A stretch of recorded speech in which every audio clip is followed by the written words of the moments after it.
Welcome to Getting to the Truth in His Art. I am your host, Rob Lee, and today I have the pleasure of speaking with the founder of Heavy Paper Company. We have Lawrence Moore. Welcome to the podcast. Oh, thanks, man. I appreciate being here. Yeah. So local, lots of like cool things. I see some of the work that's popping up. I saw it was something recently with Grant Street Candle. Yeah. So recently, Grant Street, 228 Grant Street Candle Company. They moved over to a new location, and I guess that would be Highlandtown. What's that brewery? Monument, where the Monument Brewery is, over in that area. So they're doing a lot of customizations of their studio, and actually, Kendall, he's the owner of that business. He's been a supporter of mine since I first started, making and creating and fabricating full time. So as his business grows, he always reaches back and definitely asked me to do some custom pieces for his shop. So I've done some signage, a cash wrap unit, and some other things around his new studio, which smells great, by the way, if you've ever been in a candle studio. Yeah, we'll get back into that. I was giving a little bit of a teaser, a session for the fine folks listening. Actually grabbed a couple of candles, as I ran out of this joint that I got from Bazaar, and I got something from I believe it was Greedy Reeds, and they had the 228 Grant Street candles. I got this coconut and bergamot, which that is the combination. Like the studios right now, the Rob Lee studios right now is smelling great. As opposed to like a fat dude that's been working out. It smells like bergamot and coconut. No, that's great. Yeah, I'm sure that I don't have that one, but I'm sure I can imagine how that one smells. When I go over there later this week, because I have another piece to put up, I might just have to beg and plead for some fresh scents while I'm there. Yeah, definitely. I mean, like I'll say this. I've been in a spot where I've done radio and I've done podcasts and stuff for people and like trainings and such. I was like, I've worked for donuts. I've worked for liquor. Working for candles might be a new thing for me. So, but let's not bury it. So I came across your stuff, your account, and it's some really unique stuff that's out there. Custom work, and it's really stellar. One thing that comes to mind is this. It was a Game Boy cartridge like table I saw. I was like, all right, this guy gets it.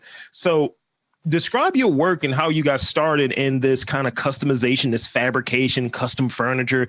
Describe what you do and how you do it. Yeah. So when you got started, rather. Yeah, so I guess my main pitch or elevator pitch when people ask me what I do is I create form, function, and beauty through raw materials. So I'm not so much of somebody may just categorize what I do as carpentry. I mean, I do woodwork, but I also do fabricate with plastics, metals, foam, whatever raw materials that you can buy, cement. Like I fabricate based upon what the material will let me mold it into, and hopefully it's something that can solve a problem for you, to add beauty to your space, right? So and functionality, those type of things. How I got started in making or creating, I can fancy back to it as to a child where, I would make things out of like a shoebox. One time I made a candy machine out of a shoebox and a hanger and some tinfoil. So I can think back to, those moments where I didn't exactly know what it was. But then fast forward to my time here in Baltimore, where I had a set of neighbors, and they opened up they're the founders of the Station North 2 library, where you can rent and borrow tools similar to a regular book library, right? So inside of that space, they have a wood shop, and they taught classes, and I was able to expand my palette in terms of the things I was able to create. And that was pretty much the springboard into making. Now, fast forward even further, I've been doing this as a full-time job for close to 4 years now. Oh, wow. Yeah. Yeah, out here. Yeah, out here. I like it. I like hearing that you took something like, it's one of those things I think, and maybe get your take on it. It's one of those things I think where you have something that's at least an interest or something you kind of stumble into as a kid, and you're like, I might have some talent here, some youthful talent, and you have the opportunity to either foster that and kind of maybe turn it into something that's monetizable, since that's the word that people throw around, or you just let it go. And I think a lot of times people try to just tell you to let that go and get a desk job or get something like that. But you were able to take something that you identified when you were younger, and it's like, oh yeah, I can do things like this. This makes sense for me.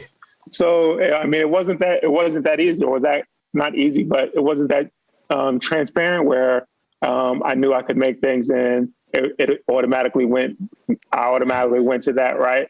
So growing up, somebody, they see that you're tinkering with something or you're taking something apart. And in the 80s and early 90s, it was, oh, you like that? You should be an engineer. So I have in my mind now that, I need to be an engineer.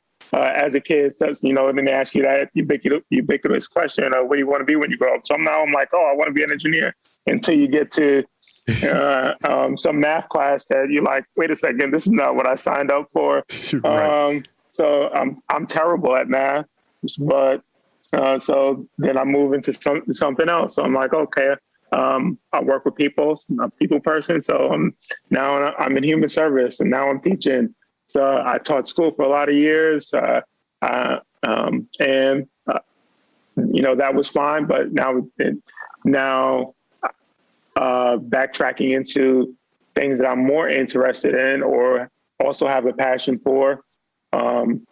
So now I kind of put that into my making. So that's how I got to that. I can definitely echo that sentiment as far as, hey, you're going to be an engineer. It's like someone told me I was going to be that because I wore glasses or something like that when I was younger.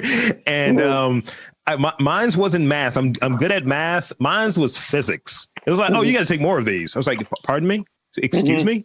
And I was like, oh, no, I'm just going to do business. And, I kind of got some of those principles, but learned that I'm more of a creative spirit than purely a chase the brass ring, get up at 4 and chase the dragon. It's not really my thing. I kind of backdoored into wanting to do something more creative. I just looked at it as a hobby initially. And now it's just like, oh, okay, no, I like to do this. And how can I merge these things that are of interest for me into something that makes sense and make my own lane and niche? Yeah, no, I get that. So for you, and this is, I like to leave it as broad as possible, because people have said have given me various responses from, I don't need anything, to I need a lot of weed or whatever. What is the most important tool to you as a creator? The most important tool for me as a creative is probably inspiration through others and the world around me. So I take a lot of design cues or features from shapes, colors, and accessibility to materials. So I try to use whatever I have or experiment with different things. So yeah, I would say the world around me. That's what I need to create. So in that you're getting inspiration from what's around you with it. So you're originally from New York? Yeah. Born and raised in New York. Which part of New York? Queens. All right. All right. My partner is from New York, because I always have to do that kind of scene check. It's like, which part of New York are you from? Gotcha. So in that, like, what have you noticed in terms of maybe that inspiration? Do you go back home, like back to New York on occasion to like kind of say, you know what, I maybe need to get something, a little bit of a refresher, going back home and kind of checking like just that environment there and maybe carry that over to a new piece that you're working on? Or is it you just solely need it from, do you travel in a way to kind of get that inspiration for some of the work that you're going to do? Yeah, definitely. I don't necessarily go back to New York that often, but I definitely do travel a lot to, get a feel for different areas of the country or the world, and take design cues from other pieces. Nothing new under the sun, but it's how you implement it. So that's definitely a part of my arsenal. Totally. So in instances where, because I think we all run into it, where if we're what's the saying? People that are creative are very sensitive. Yes. So my goodness. Were you ever discouraged? Speak of a time when you were discouraged, and how did that affect your creativity, and ultimately how did you rebound from it? Yeah, so I'm discouraged often, but not from outside forces. Normally, it's myself and my skill set and my we call it imposter syndrome when it comes to the arts and being creative. So I'll second guess myself, and then get discouraged about it, and then I'll share it with my inner circle, and then they're like, "No, that's really good," or then you're looking for that reinforcement, and then it comes, and then deep down you was like, "Man, I knew it was great," but in the moment you're always like, "Nah, this ain't it." Especially because the way everything is now, you're inundated with all of these images of other great things, and you're like, I don't know if mine is up to that par. So you start second guessing yourself. Yeah, it's an internal thing. I think like when I run into the imposter thing all the time, especially as I was, sharing with you before we got started, like I've done 100 of these podcasts and talking to people who are artists, talking to people who are tastemakers and very talented. It's like, oh, you did that? You're 12? Like, oh no, I'm no one. I'm 36. It's done. And I look at it and it's like, it's coming from me, because I'll have people that'll hit me up like, man, really love what you're doing, man. You're like the GOAT when it comes to that. It's like, nah, nobody. And it comes from me, and definitely echoing that kind of outsider, that imposter syndrome thing. And, I'll reach out to people again, like you were saying, in that circle. And I think it's important to have people that they don't have anything to gain from giving you honest feedback. Mm-hmm. I think that's really important. In terms of having that loop, of that feedback loop, or that circle, is it important for you to be around other people who not are necessarily in the type of creative space you're in or the type of business you're in, but being around other people who are in business and other people who are creative? Do you get like energy from that? Do you take solace from that they may be able to understand you better than someone, or understand what you're dealing with better than someone who isn't in those spaces? No, I don't think it's really necessary for me to be around a lot of those people, but I think it naturally happens. Being a creative, you naturally just gravitate toward people in the same field, or are just doing things similar to yourself in terms of business owners or things of that nature. So yeah, just to answer your question, no, I don't think it's really necessary for me, but I think it just happens that way. Yeah, that makes sense. Mm-hmm. It's like people who are in that music industry aren't just like, yeah, I just hang out with only chefs. It's like naturally, it's like, yeah, I'm going to hang out with a bassist. Yeah. Yes, just what I'm doing. Right. And then sometimes you just like need somebody to complain to, and those people that you complain to, you want them to understand your plight. This is why I've been a podcaster for 12 years. I just want people to understand my plight. I want them to understand my plight, Lawrence. Describe the thinking, that aha moment, or that moment where you're like, I'm going to take this leap and I'm going to go into business and I'm going to launch. What was the thinking that went into that? Describe that for me. For me, it was, I think the universe really pushes us into where we're supposed to be in that moment. And when I say moment, I call them lifetimes or another life. Like, the time when I was teaching middle school, that was how I describe it now. that's another life for me. And for me, this lifetime it came to be where I couldn't do both any longer. For a long time, I was burning it on both ends, and teaching during the day, and making and creating at night. And then the universe told me, no, you need to focus on one. So at the start of the school year, mind you, I have to tell the principal, yeah, you know what? I'm not never coming back no more. And so I gave notice at like the beginning of the school year, and that rarely happens. You just and I kind of, I mean, it was a world where we have a good relationship. So it was like she knew it was coming. She just didn't know when. It's like, yeah, I know that I just started going over this handbook to the students and all, but I'm at the peace out. It's been real. Like literally the first 2 weeks of school, I'm like, that contract I signed a couple weeks ago during the summer.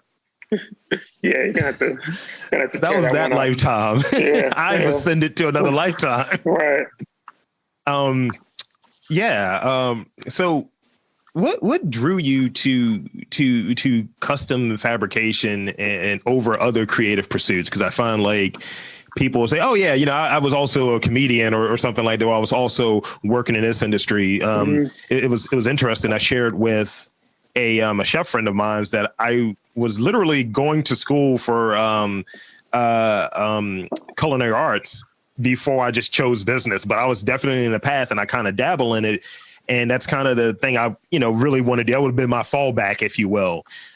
So what drew you to what you're doing versus like other pursuits that are in a creative space? Mm-hmm. Well, I don't think I have in that sense of different creative spaces. I don't think I have that made me decide fabrication was the way to go for me.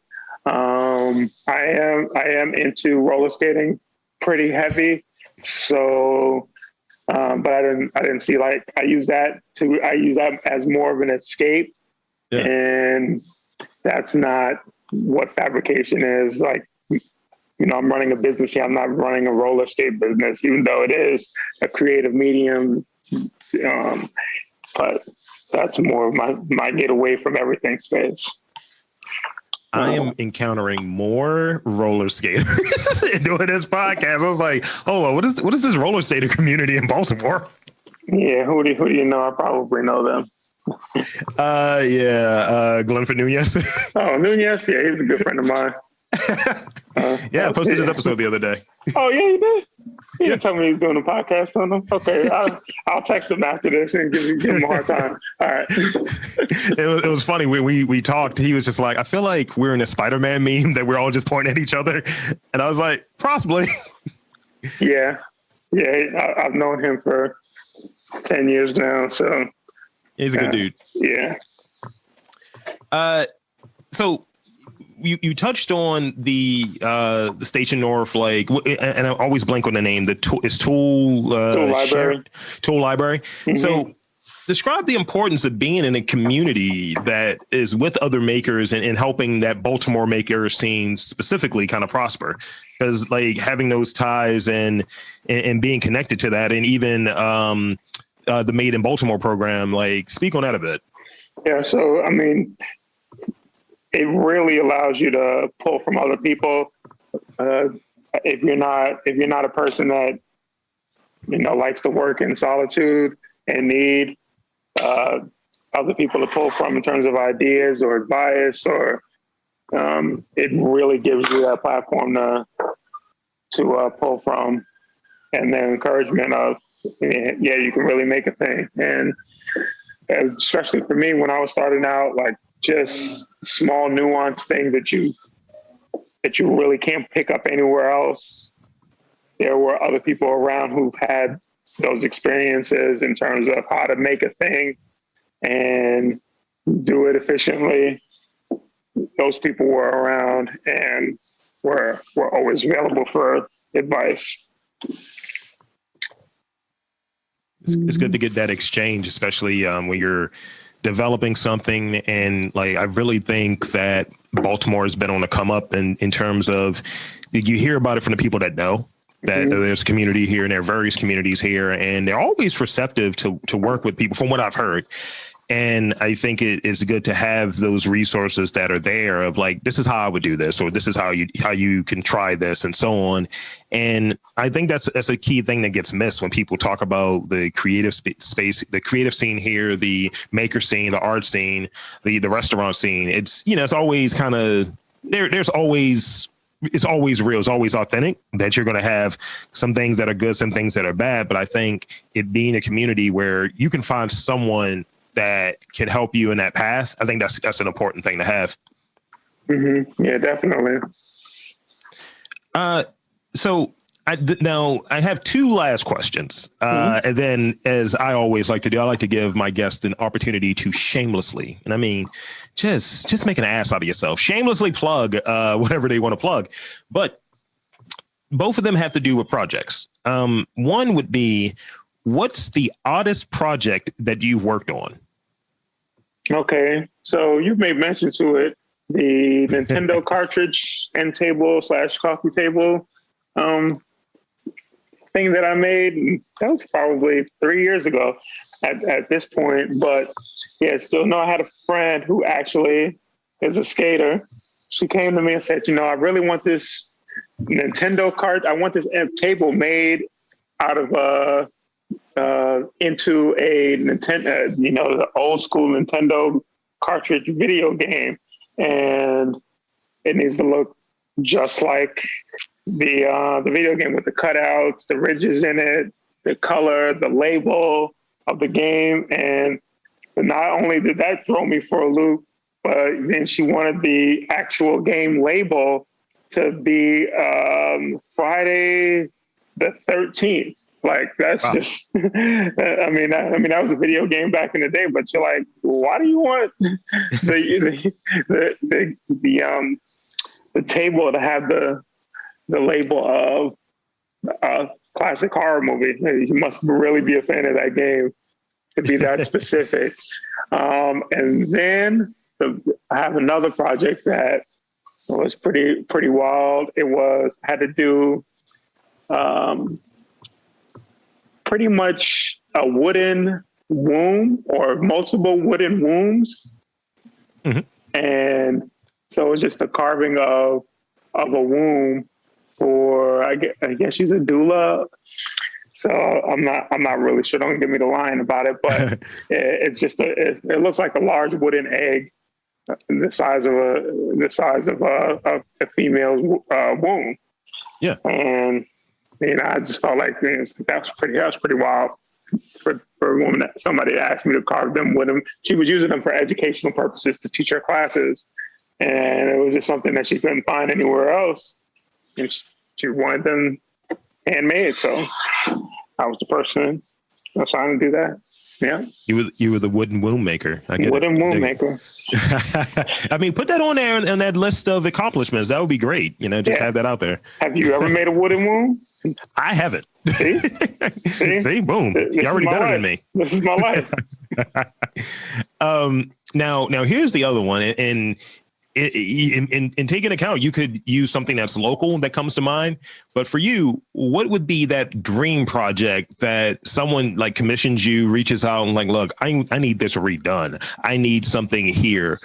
What would it be? And if it's, bonus points, if it's something that's local to Baltimore, like specifically, like would it be that statue situation down there at Penn Station? Or if you could come in, you had, whatever funds, what would be that dream project that you could make in your own kind of put your own kind of touch on?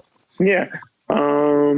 So I don't know if you're familiar with, college fraternity, historically Black colleges and fraternities, and they always have these fraternity and sorority plots, where pretty much the chapter members, they just design and decorate them based upon their organizational colors and insignias and all that stuff. I am an IOTA, so I always wanted to do an IOTA one, and I went to a predominantly white school, so they didn't have plots, but at the Black schools they do. So Right. every year, I ask the local chapters if they ever need one. I tell them, all you got to do is pay for the materials. I'm not even going to charge you my going rate. And nobody ever takes me up on it. It's so wild, but it is what it is. But that's the thing. I would like to, design and build a fraternity plot on one of the campuses. We have to make that happen. I went to Morgan State, so definitely HBCU. I am not in a fraternity or any sort or have any connections there, but Morgan State, Iota, we got to get it. We got to make it happen. Got to make that happen. I'm trying to tell you, I've been trying to make it happen for years. I'm going to make some calls. Every time I ask, I'm like, all you got to do is pay for the materials. I do this, all day, every day. I'm sure you'll love it, but nobody ever takes me up on the offer. I don't know. Whatever. See, this is what we can do. We can get your card made out of wood that says Wooden Boom Maker, and I'll send that over. Use my alumni credentials. I have a special card that has a bear on it, and then boom, you're now making that fire plot for the homies. So there we go. You might have lost a couple people at the Wooden Womb Maker. Look, it's gonna work. I guarantee it. So that's all the questions that I have, but I want to give you the opportunity to shamelessly plug your website, your social media, all of that good stuff. And again, thank you for being such a dope guest. Yeah, thank you. First, the social handles is all Heavy Paper Co. That's all one word. And my website is heavypaper.co. And that's how you can find me if you need anything. If you have a creative project that you need some help with, I can possibly help with that. So thank you. Yeah. That's it. I'll do my sign off and that'll be that. Right. So for Lawrence Moore from Heavy Paper Co., I am Rob Lee saying that there's art in and around Baltimore. You just got to look for it.